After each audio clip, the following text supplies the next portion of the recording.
fears is that once Charles passes on, he won't be let into Britain at all. And that is a major problem for him. It is a problem, but the reality on that as well, we've also seen, haven't we, the story by Vicky Ward in the Victoria Ward in the Telegraph. The outrage across America is getting louder by the day. While millions of people were busy living their normal lives, something very different was unfolding quietly behind the curtain. Prince Harry and Meghan Markle were making moves most people never noticed. Moves that now have many Americans asking serious questions, because this situation is not just about two celebrities anymore. It touches the United States, national identity, and two children that the public has barely even seen. And now royal author and investigative journalist Tom Bower is stepping forward with a bold claim. According to him, there is a bigger strategy at play, and parts of it may already be falling apart. Across social media, one message keeps repeating over and over again: we did not sign up for this. And people are saying it loud. Before we go further, hit like and subscribe so you don't miss what comes next, because the details in this story are surprising. By the end, you'll understand what Harry and Meghan appear to be building, why Tom Bower calls the whole thing desperate, and why so many Americans are rejecting the idea completely. Now here is the detail that made many people stop and look twice. Meghan Markle and Prince Harry reportedly secured website domains for both of their children, Archie and Lilibet. Yes, separate websites for kids who are still in elementary school. At first glance, that might not sound strange. Some parents reserve website names for their children, but the situation starts to look very different when you zoom out and see the bigger picture. Most families don't relocate to a reported $15 million mansion in Montecito, California. Breaking right now, the British royal family mired in one of its biggest crises in history. Distance their children from British traditions, step away from royal life, and still push for those same children to hold the titles of prince and princess. Prince and princess of what exactly? That question keeps popping up everywhere. When I recently spoke with royal author Tom Bower, he made his opinion very clear. These children are growing up in the United States. They are far from Britain, far from royal duties, and far from the environment those titles originally belonged to. According to Bower, Meghan Markle understands exactly how this situation appears to the public, and he believes none of it is accidental. Very aggressive PR for the Sussexes, got way beyond herself, because she really doesn't understand the British royal family or Britain, but understands how to project her client. Bower, who has spent years investigating the Sussex story, says this looks like a long-term plan that has been carefully thought out. But there is another detail that really caught people's attention. Reports claim Meghan writes diary-style emails to her children almost every night, creating a digital record of their lives from her personal point of view. Some people say that simply sounds like a modern journal, but critics see something bigger. They believe it could become a massive archive that might later turn into content, a book, or even a future brand built around children who carry royal titles. That idea has made many observers uncomfortable. The children live an American lifestyle, yet they still hold the titles of prince and princess. Some analysts believe the long-term concept could be to present them as a symbolic bridge between the monarchy and the United States, almost like America having its own royal connection.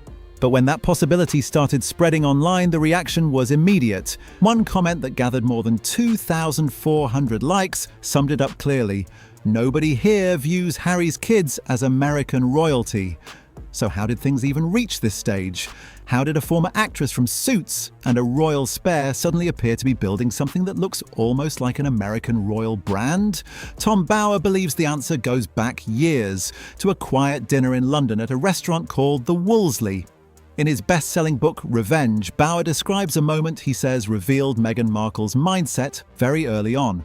According to him, Meghan was sitting with her PR representative when she mentioned she had a date scheduled with Prince Harry. The PR representative reportedly asked her a blunt question.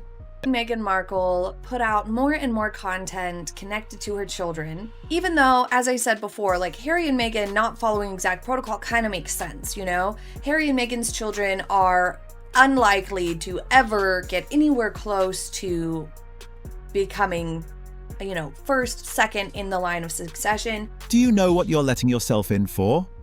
Bauer says Meghan's response was striking because of how confident it sounded. She reportedly replied, "I've Googled him. I've researched him. I know exactly what I'm doing." And in Bauer's view, that single moment said everything. Tom Bauer believes the same strategy from years ago is still playing out today. In his view, Meghan Markle has always been focused on the long game. Nothing happens by accident. Every shift looks deliberate. Just look at the constant changes. One moment the brand is called American Riviera Orchard, then suddenly it becomes As Ever. Products appear online, hype explodes, and items sell out almost instantly. But here's the strange part that keeps confusing people. Try finding those products in actual stores, and suddenly they seem almost impossible to track down. The entire rollout has left many observers scratching their heads. Yet Tom Bauer says that confusion might actually be part of the story. According to him, the real issue is not messy planning or chaotic PR. The bigger problem may be money. Bauer claims that no major investor has stepped forward to pour serious funding into the Sussex brand, and if that is true, it changes everything. In his view, what we might be watching is a brand trying to prove its potential first. Small product launches, quick sellouts, and heavy online attention could be a way to attract a powerful financial backer who sees the buzz and decides to jump in. Think about it for a second. A limited batch of jam jars selling out fast, especially when many were reportedly sent as gifts, does not exactly look like a full-scale business operation. Critics say it feels more like a pitch in progress, a public demonstration designed to show what could work if the right investor steps in. While Meghan promotes jam, flower sprinkles, and a polished lifestyle image, another story may be unfolding quietly in the background. And according to Tom Bauer, Prince Harry might be facing a much more serious reality. Right now, his father, King Charles, is dealing with major health concerns. Everyone understands what that means for the future of the monarchy. William is planning to act very decisively when he becomes king to take away the titles, the HRHs, once and for all from all non-working royals, which will have the silver lining for him of removing them from Harry and Meghan. One day, Prince William will take the throne. And when that moment comes, Harry's position inside the royal structure could change dramatically. That possibility has many royal watchers paying very close attention. When William eventually becomes king, the relationship between Harry and the institution could become far more complicated. Tom Bauer believes that pressure may already be pushing Harry to act quickly behind the scenes. Recently, reports surfaced about private meetings between Sussex aides and palace communication staff. Photos of those meetings outside a London members club quickly spread across headlines in the Daily Mail. Tom Bauer did not hesitate to react. He called the situation a calculated PR move. But instead of showing control, many observers felt it made the entire situation look tense and rushed. Bauer also pointed toward their PR strategist, Meredith Maines.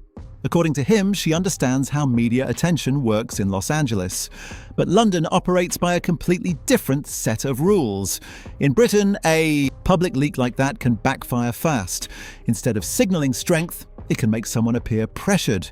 And then there is the topic that keeps sparking the loudest reactions in the United States. My understanding is that there are members of the family who are very aware of the fact that the marriage is problematic. I don't want to say more than that, I don't think.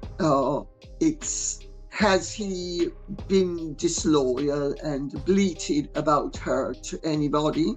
I wouldn't have put it quite like that, but he does and also the family is not in close touch with him now. Even those members of the family who were closer to him are less in touch with him now than they used to be. And many of them will have nothing to do with him whatsoever. The children. Archie and Lilibet Mountbatten-Windsor hold the titles of Prince and Princess. Those titles were confirmed during King Charles's reign, and Harry and Meghan have continued using them while raising their family thousands of miles away from the royal institution those titles come from. That contrast has people talking everywhere. Many Americans say they have barely even seen the children publicly, yet the titles remain. Harry and Meghan often say they want their kids to grow up privately and live normal lives. But at the same time, reports say website domains connected to the children's names have already been secured. Some observers believe that could mean they may eventually appear as public figures in some way. And another detail keeps resurfacing in these discussions. Meghan is reportedly sending regular diary-style emails to her children, documenting their lives from her personal perspective. Critics say those diary-style emails raise another serious question. Some believe it looks less like a private family journal and more like a growing archive of future media content. And that thought leads straight into a topic that keeps resurfacing across royal watching communities on both sides of the Atlantic. It was a disastrous management of a ridiculous, trivial thing. And I don't think they know how to handle part 2 of Spare or Meghan's diaries or what was going to happen. The American prince and princess, Lilibet and Archie, starting to cause trouble as well, and being in competition with William's children. Another discussion keeps popping up online, the surrogacy debate. Now, this subject is sensitive because it involves children, so it has to be approached carefully. But whether large media outlets talk about it or not, the conversation continues across forums, comment sections, and social media. Some royal watchers claim they have noticed what they describe as inconsistencies in the timeline of Meghan's pregnancies and the public appearances that surrounded the births of Archie and Lilibet. These claims have circulated online for years. Even members of Meghan's extended family, including her half-sister Samantha Markle and her father Thomas Markle, have publicly raised questions of their own. The reason the topic refuses to disappear is because it connects directly to the larger conversation around the Sussex image. If Harry and Meghan are presenting their family as a new kind of high-profile household in California, then curiosity about the full story of that family naturally follows. For many critics, the Sussex brand is not just about business ventures or media deals. It revolves around the family itself. The brand includes the lifestyle, the image, and the story of a modern California household that stepped away from the traditional British royal system to build something completely different on the West Coast. But I don't think she's going to let the king be trapped into an argument with Harry. You're right about that, yeah. And he'd have to fly to Balmoral to see the... Absolutely. But I think it isn't just the trust, you know. I mean, Harry has made a fortune, and still does, from Spare and the Netflix series. Absolutely. And he said such terrible things about William and Kate and Camilla. Tom Bower explained it in a way that made many observers stop and think. He pointed out that Archie and Lilibet are growing up as first cousins to Prince George, Princess Charlotte, and Prince Louis. And when you look at it like that, the future comparisons almost write themselves. According to Bower, the contrast could become impossible to ignore. On one side, you have George, Charlotte, and Louis growing up inside royal tradition in Britain, surrounded by history, ceremony, and the expectations of the monarchy. On the other side, you have Archie and Lilibet growing up in Montecito, California, far from palace life and immersed in a completely different culture. Two sets of royal cousins, raised in totally different worlds. Bower believes that contrast could easily turn into a powerful narrative. Britain versus America, Windsor versus Montecito. And he argues that the foundation for that story might already be forming. Those nightly diary-style emails Meghan is said to be writing may not just be personal memories. In Bower's view, they could eventually shape a future story told by two young adults who grew up hearing they were royal, special, and part of something unique. But many Americans online are rejecting that idea outright. One comment that gathered more than 2,400 likes captured the mood perfectly. No thank you. We fought for independence so we wouldn't have to answer to a royal system. And many people say they have no interest in changing that now. Which raises the final question hanging over this entire situation. If Americans are clearly pushing back, where exactly does that leave the royal family? Tom Bower says he is genuinely worried about where this story could go next. And when someone who has written 27 investigative books about powerful public figures says he's concerned, people tend to listen very carefully. But according to Bauer, the biggest danger right now is perception. Once certain ideas begin spreading online, they can take on a life of their own. Whether those claims are accurate or not almost becomes secondary. Once the narrative is out there, some people will believe it, no matter what. And that creates a serious vulnerability the palace may struggle to control. It's just the truth, and I will stick to reporting the truth, but I just want to be clear, this is not about William's respect for his father. It is about what he believes needs to be done in order to maintain the future of the British monarchy. Now, I know Tom Sykes is a very controversial figure in royal reporting circles, but he has been completely on this story from the start as well. And he is reporting very similar over the weekend, and I want to take you through this. Then there is another detail that keeps people talking. Prince Harry's memoir Spare was already one of the biggest royal book releases in history. But reports say hundreds of pages were cut before the final version went to print. Those missing pages still exist somewhere, and that alone keeps curiosity alive. What stories were removed? What details never made it into the final book? Those unanswered questions continue to fuel speculation. At the same time, there are Meghan's reported diary-style emails, the Netflix partnership, and whatever future projects may still appear. Critics argue that Harry and Meghan have shown more than once that they are willing to turn their royal connections into major media content. Tom Bauer made another striking claim during our discussion. He says he does not believe Prince Harry feels real regret about everything that has happened. According to Bauer, Harry still believes he deserves an apology from King Charles and Prince William for how he and Meghan were treated. When the conversation turns to reconciliation, Bauer is blunt. A reunion with Prince William, in his opinion, is extremely unlikely. The tension created by the memoir, the Netflix series, and the famous television interview caused deep damage inside the royal family. Bauer believes those moments hurt the monarchy's reputation in several parts of the world, and in his view, repairing that damage will not be easy. The wounds inside the family run deep. That could leave King Charles as the only person who might eventually try to rebuild the connection. But even there, Bauer says the king is reportedly being advised by people around him to move very carefully before taking any steps toward reconciliation. And this is where the story takes another dramatic turn. Tom Bauer has hinted that his book, Revenge, may only be the beginning. So he is at a loss. And that brings us obviously to the Angola thing, which is really a stunt. It's a pathetic stunt. You've got to look at the way that Harry has actually been badly advised, because after he lost that case in London against the British government to get armed protection. According to him, the Sussex story is far from finished. As he explained, the situation did not end when the book was published in 2022. If anything, it has continued to grow more complicated and more intense with time.